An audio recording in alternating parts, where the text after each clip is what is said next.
Hi, and welcome to our show today. We're going to start out with a couple of very interesting and natural products, and then we're going to go into a discussion about Toastmasters. So I hope you'll stick with us. First of all, we're going to talk about Just Be. This is a beautiful candle that is made of some very interesting things, and they make them in very small batches here in Illinois, I believe.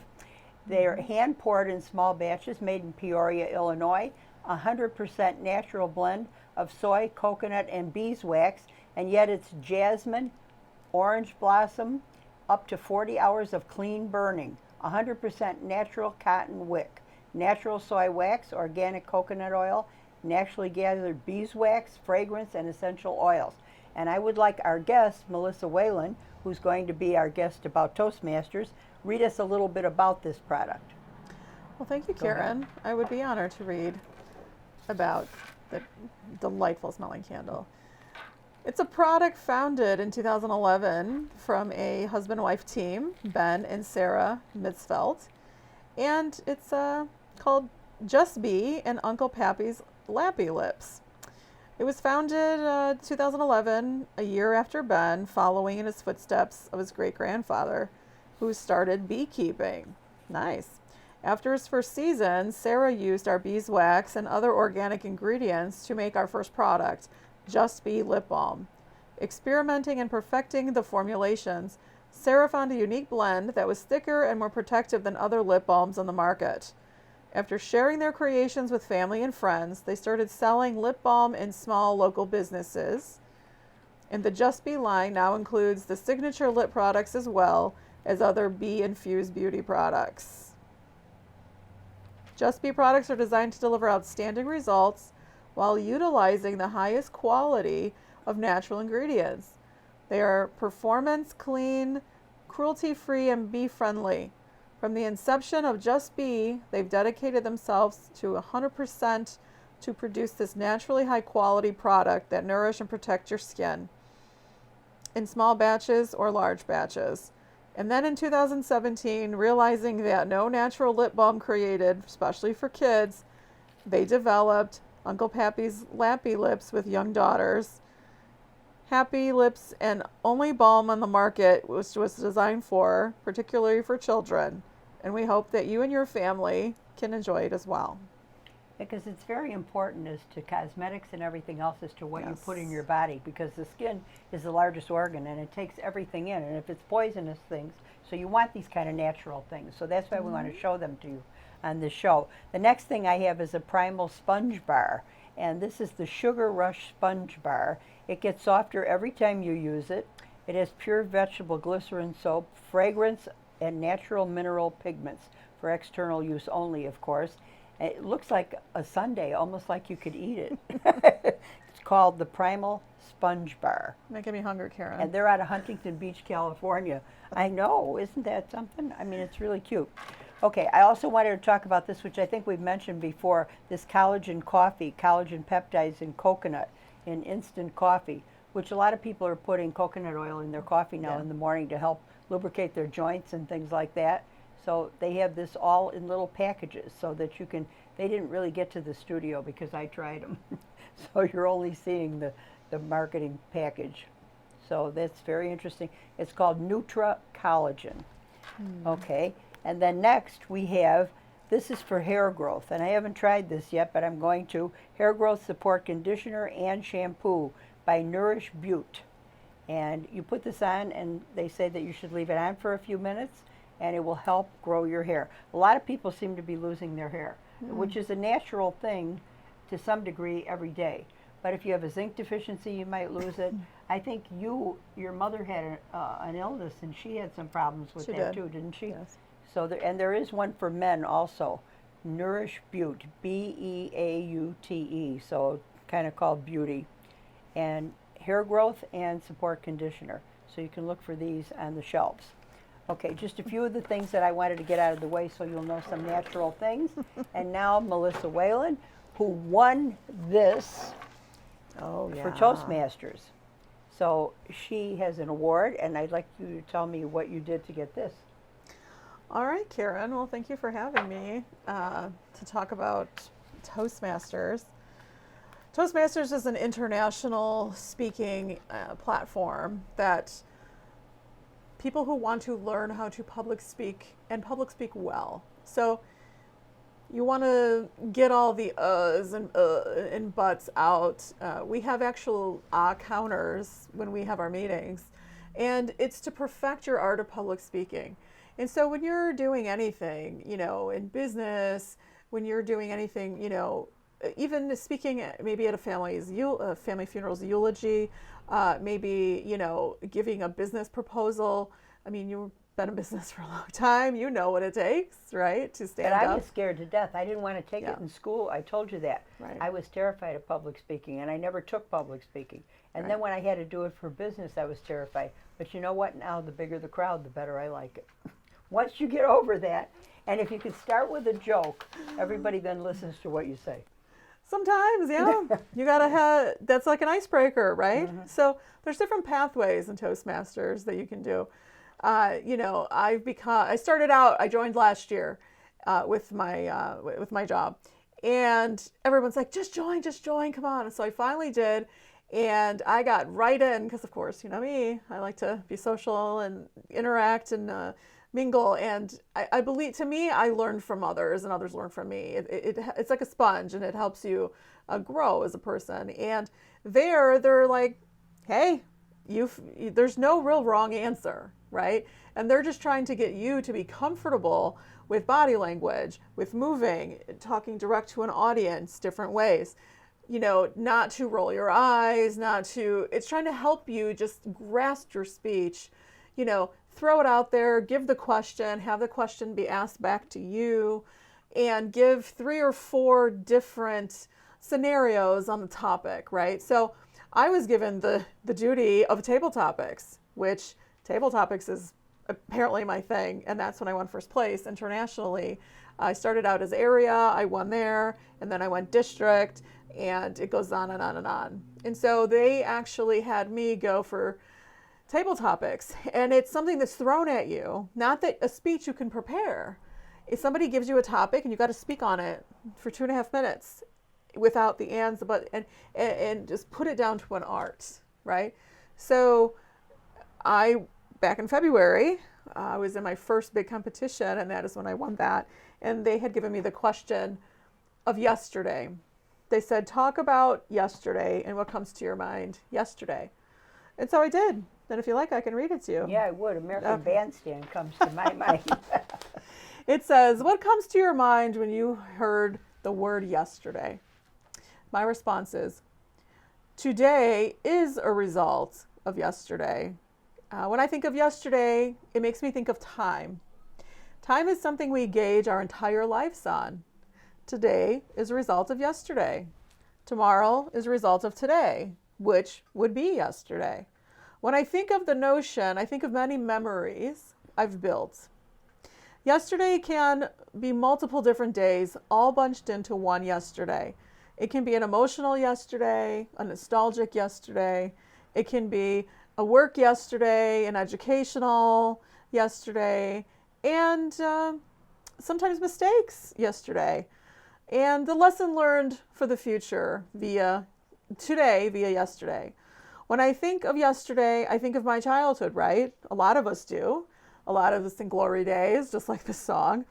I think of the happy times with family. I think of my schoolmates. I think of my college graduation. I think of all the dreams that we've had going forward that were yesterday.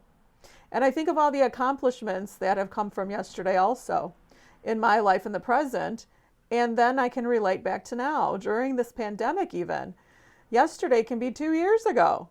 Yesterday can be the time we thought would be over by now, which we told would be over by now, but is not.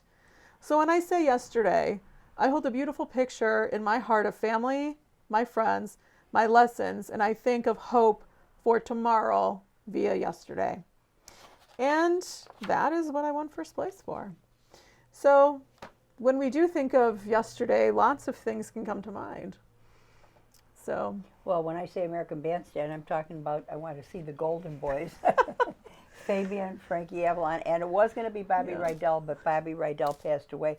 But I met him and actually took care of him to some degree at Old Chicago. So that was Yeah. wonderful. But now I guess Lou Christie, when lightning striking again, is going to be.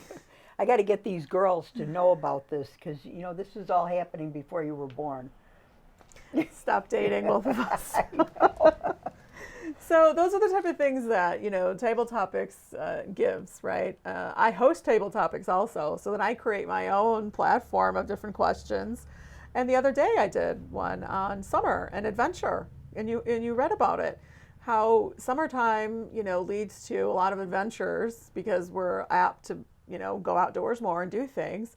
And they're euphoric, right? It's the euphoria that comes from doing these things and accomplishing these things. When I think of summer, I think of traveling, right? I've traveled a lot. I've climbed mountains. I've climbed pyramids. I've swam and, different things. I, walked the halls of the Vatican, just different things. And you think of those things a lot when, time passes or, when things get dark, right? And rocky in life. And so, I actually have them talk about things like this. We talk about political things sometimes. But it's a great organization. It's a great program. I mean, a lot of the presidents are even part of it. And I've met a lot of people from all over the world that I've got to do speeches with and listen to them, right? And their experiences of life and listen to them try to give a speech and overcome that fear. I think that's what it helps people do. And a lot of people suffer from that fear of public speaking. Well, when I think of summer, I think of stay here because it's a good time to stay here because the weather's nice. It is nice. And leave when it's cold. Yeah. Although I left many times when it was cold and then I kind of missed the cold. I wanted to stay and see another winter when you're used to the 4 seasons, So you just throw out a topic and think, I don't know if I could talk for 2 minutes on just any topic.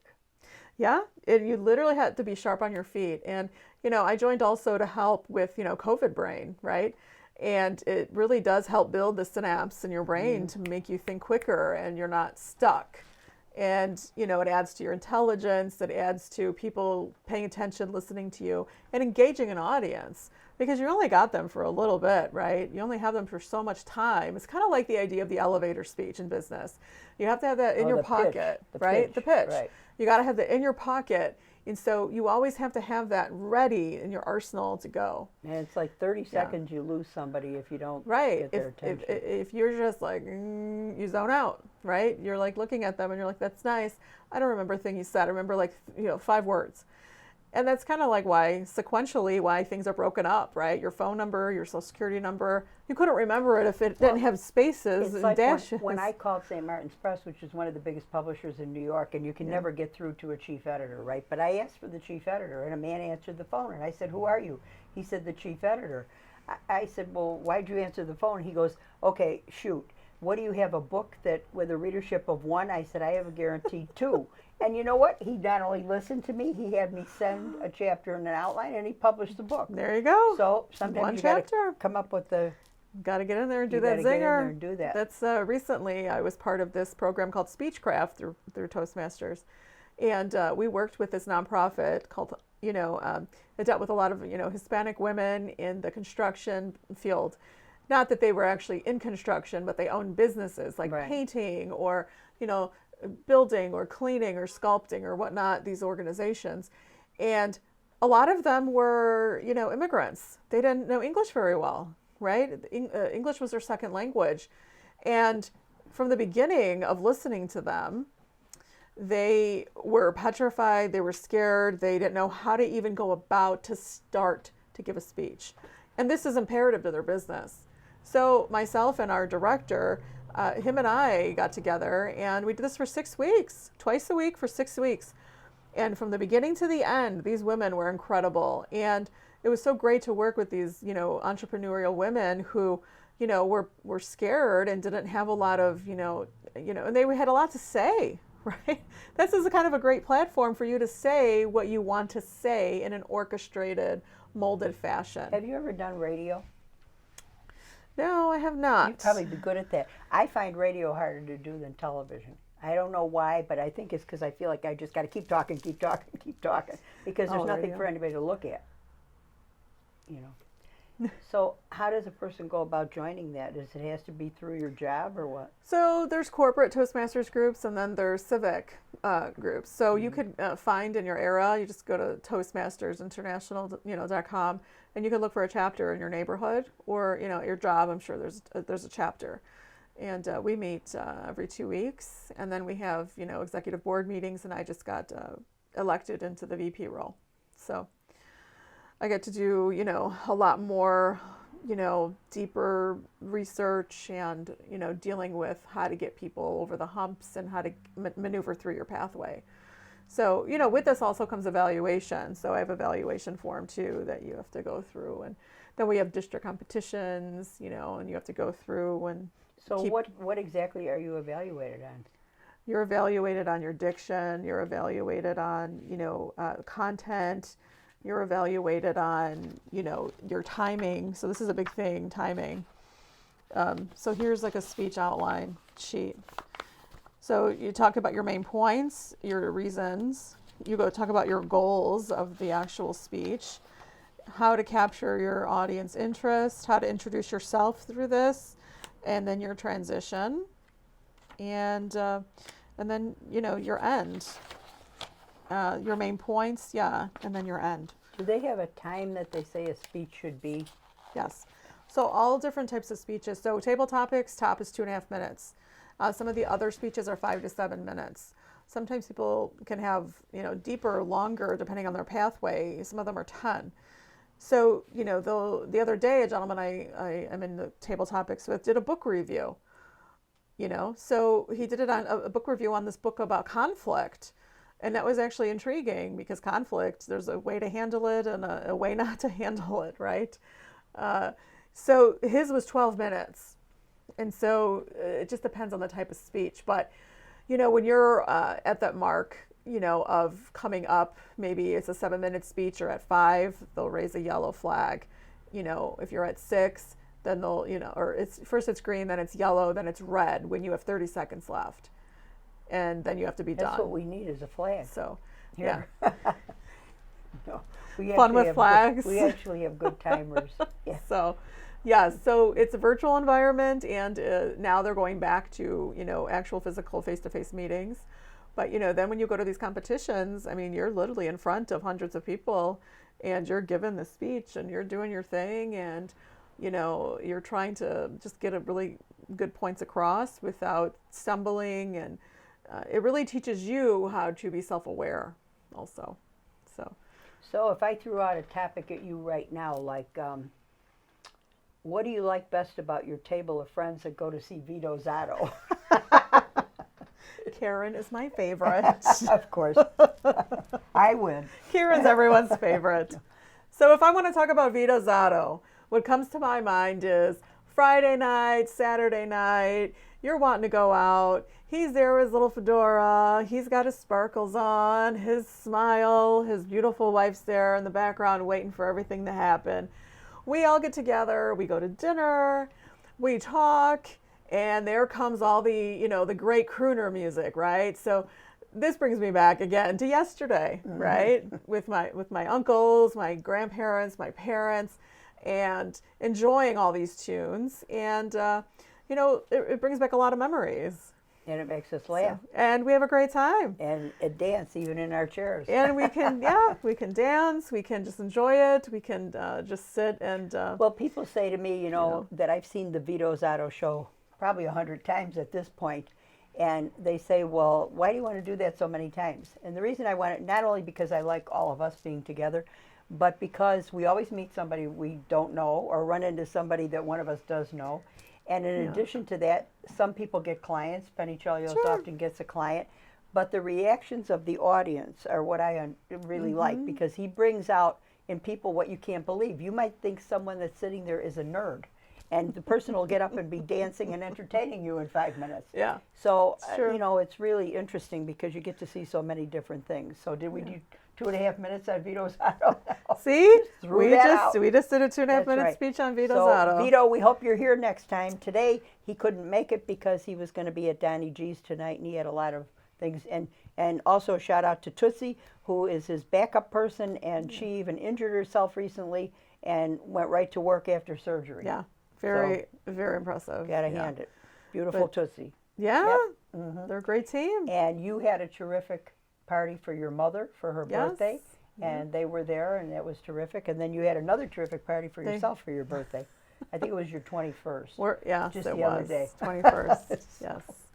Hey, So- it brings you back to, you got to enjoy life. You got to enjoy the people you're with, the community that you develop, right? We're a community. The people that Vito brings is a community, right? And like you said, lots of different people, and he brings out things in people that, you wouldn't guess. And So- you know what he said to me when I wouldn't get up? I think one time I was supposed to be a backup singer. Well, I can't sing, but you don't really have to sing. And then he said to me one time, I can't believe you're so shy that you don't get up here and do part of the participation. He said, because you're on television. I said, but I talk on television. I don't dance and sing. You're like Michael Jackson. And all those things. Yeah. I talk. That's it. He performed on camera, but once he's done, it's over. So, okay. Yes. What have I not asked you about or you're not told that people would like to know? About Toastmasters? If you want to build yourself to give a great speech that people will remember, I highly suggest joining Toastmasters. And if you have a fear of public speaking, I suggest joining, because we are in this life to overcome our fears, right? And once we do that, we can deliver things to people that are inspiring. And I've been told many a times, just through this, just doing this, how inspiring some of the things are, the outcomes. Do they have Toastmasters for kids? So Toastmasters, no. Toastmasters is an adult organization, usually corporate. But we do things with kids. So I am actually going to go to a inner city high school in October, and we're going to do Toastmasters with teenagers and teach them how to overcome public speaking. But the international adult chapters is usually just corporate or it's civic. But they do have college, chapters and stuff. But I don't know about little children. That I don't know. But they do the Speechcraft program, and they do have chapters for college kids and teenagers. So it'd be interesting. It'd be like Art Linkletter used to have that show with little kids. I don't know if you remember that. What kids say or what they come out with. Oh, yeah. Because they're very honest and they have no filter. Yeah. It would be cute if they gave speeches. And maybe if you started at that young age, maybe you wouldn't have a fear of it then as you got to be a teenager or something. Because that's about the time that they want you to take classes in that. Like someone told me once that I should be on the debate team. I was never on the debate team. I was. I don't think I would have. I bet you would have been good. I don't know about that. I guess it depends on the topic we were debating. We're debating whether we should have this or that at Foca de Chao. Yeah, that's true. We have all kinds of debates. No, but seriously, this is a great organization and a great platform for you, for me, for anybody that wants to join. To just really, it can teach you how to overcome these things. It can teach you and give you great insight on other things. And right now we need people to listen to us, right? We have a lot of things to say, what's going on in the world. And this is really going to help you articulate that. So to get your point across for the right people to listen.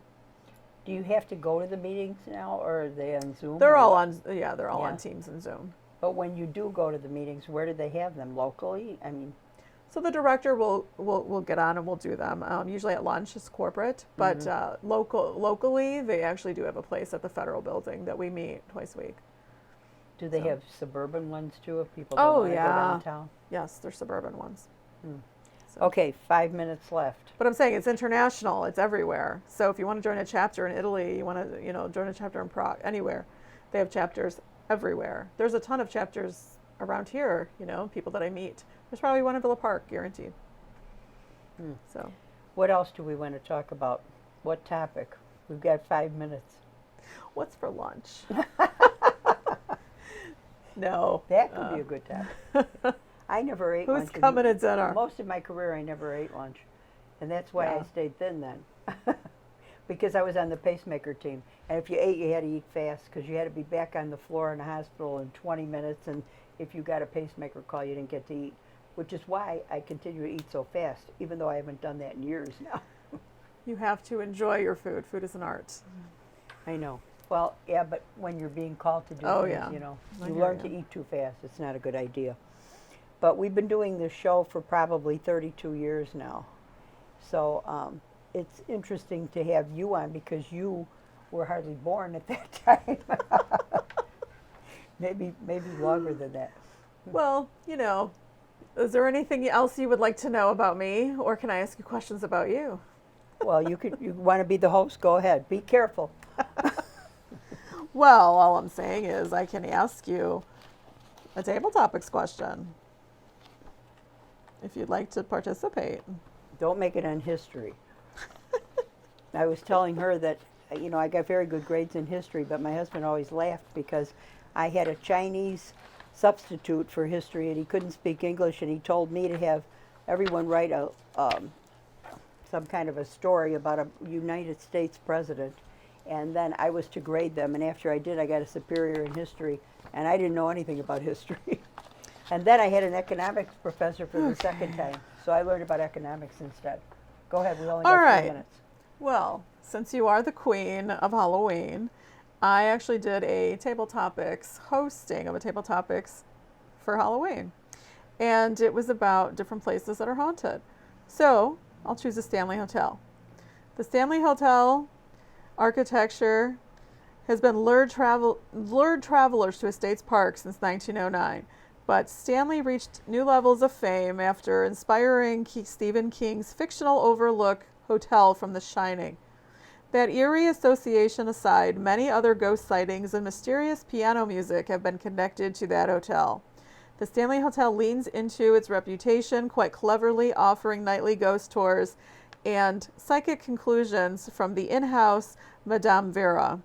My question to you is, since you are the queen of Halloween and always traveling at hotels, have you ever been spooked at a hotel? And tell me about your experience. No, the only hotel I went to that had a ghost was in California. And it's right on the ocean, and I can't even think of the name of it, Hotel Del Coronado.